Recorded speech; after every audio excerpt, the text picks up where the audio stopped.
आज हम आपको बैंकिंग सेक्टर के बारे में पढ़ाएंगे। इसमें सबसे पहले आपको व्हाट इज़ बैंकिंग, बैंकिंग क्या है इसके बारे में बताएंगे। फिर उसकी कैरेक्टरिस्टिक या विशेषताओं के बारे में बताएंगे। चलिए सबसे पहले पढ़ते हैं व्हाट इज़ बैंकिंग।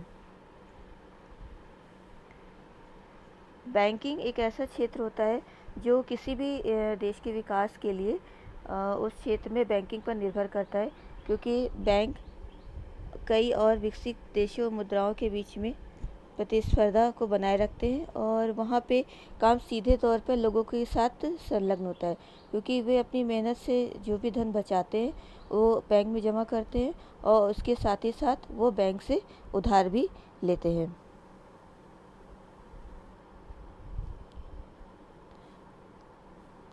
अब आपको बताते हैं characteristic of banking. Characteristic of banking मतलब बैंकों की क्या क्या विशेषताएं होती हैं। इसमें सबसे पहले हम आपको पढ़ाएंगे डीलिंग्स इन मनी। बैंक का जो सबसे प्रमुख काम होता है वो होता है dealing of money. Dealing of money का मतलब होता है किसी भी प्रकार का लेन देन बैंकों से करना, बैंकों में पैसा जमा करना, बैंकों से पैसा निकालना, किसी को ट्रांसफ़र करना या किसी से पैसा लेना, डिपॉजिट्स, इस तरह के जो भी काम होते हैं वो हम बैंकिंग के द्वारा करते हैं।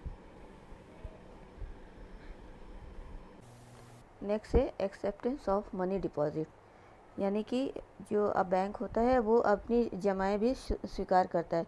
सभी बैंकों का मेन जो काम होता है वो अपने कस्टमर को सेटिस्फाई करना। वे अपने कस्टमर से जमा स्वीकार करते हैं, यानी कि पैसे को जमा भी कर सकते हैं।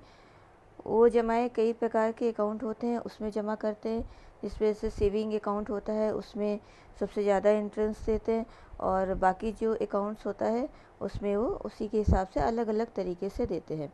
तो यानी कि बैंक में जो भी आप पैसा रखते हैं उस पर बैंक कुछ ना कुछ आपको पेड करती है, वो एक निश्चित रहता है। और साथ में ही ये भी बैंक श्योर करती है कि जो भी कस्टमर उसके यहाँ पे पैसा रखता है वो बैंक की रिस्पॉन्सिबिलिटी, अगर किसी भी तरह की फ़ॉल्ट होती है या किसी भी तरह की धोखाधड़ी होती है तो वो रिस्पॉन्सिबिलिटी बैंक अपने ऊपर लेता है और उसके बदले एक निश्चित समय में उसको पैसा वो वापस करता है। ओके।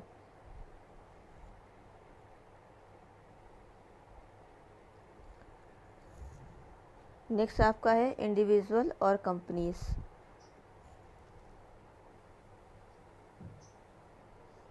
बैंक एक इंडिविजुअल भी हो सकता है, कई लोगों का एक समूह भी हो सकता है जो कि एक बैंक के रूप में काम करता है, और जो पैसा होता है वो उसे बिजनेस के रूप में इस्तेमाल करता है। ये बैंक पे निर्भर करता है कि वो उसे किस प्रकार से डिफाइन करता है।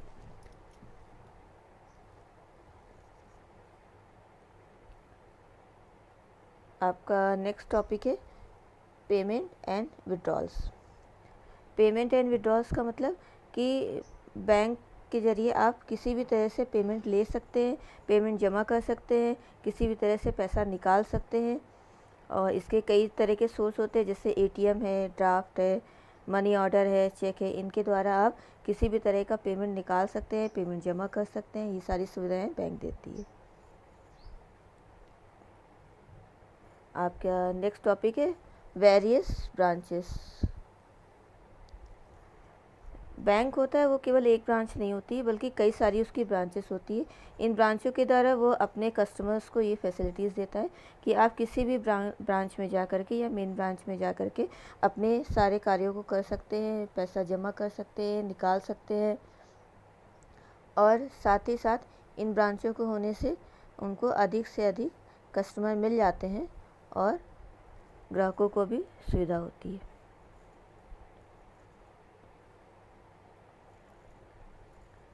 नेक्स्ट आपका फंक्शन इंक्रीजिंग। बैंक का एक मुख्य मोटिव होता है कि वो धीरे धीरे अपनी फैसिलिटीज़ को डेवलप करना। जो भी वो फैसिलिटीज़ कस्टमर को देती है वो चाहती है कि वो हमेशा इंक्रीज़ हो और जो उसके कार्य हैं वो तेज़ी से हो जाए। जैसे आपका एटीएम मशीन है, ठीक है, आप जब बैंक में जाते हैं तो आपको डिपॉज़िट करने में या निकालने में थोड़ा सा टाइम लगता है। जबकि जब आप एटीएम में जाते हैं तो वहाँ पे वो तेज़ी से ट्रांज़ैक्शन हो सकता है, मनी डिपॉज़िट कर सकते हैं, अपने पासबुक वगैरह को देख सकते हैं। तो ये सब जो चीज़ें होती हैं तो ये उसके फंक्शन को इंक्रीज़ करती हैं।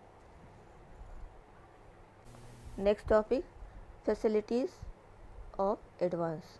बैंक का एक मुख्य कार्य भी होता है कि बैंक आपको एक फैसिलिटीज़ देता है एडवांस में पैसा देने की, या वो व्यक्ति जो एकदम से सारे पैसे नहीं दे सकता है तो उसको एक ईएमआई की भी फैसिलिटीज़ देता है, ताकि वो थोड़ा थोड़ा करके अपना पैसा दे दे। लोन की फैसिलिटीज़ देता है, और जो भी व्यक्ति लार्ज अमाउंट में अपना पैसा नहीं वापस कर सकते वो थोड़ा थोड़ा सा करके दे, उसके बदले में बैंक छोटी मात्रा में उससे ब्याज एकमुश्त लेता है या थोड़ा थोड़ा करके लेता है। ये फैसिलिटीज़ भी बैंक देती है। आपका ये टॉपिक कंप्लीट हुआ। अब इस टॉपिक से संबंधित किसी भी तरह के आपको कोई प्रॉब्लम्स होती है या कुछ आप क्वेश्चन पूछना चाहते हैं तो आप अपने ग्रुप में, जो आपका व्हाट्सएप ग्रुप बना हुआ है, उस पर आप हमसे पूछ सकते हैं पर्सनली। Okay, thank you.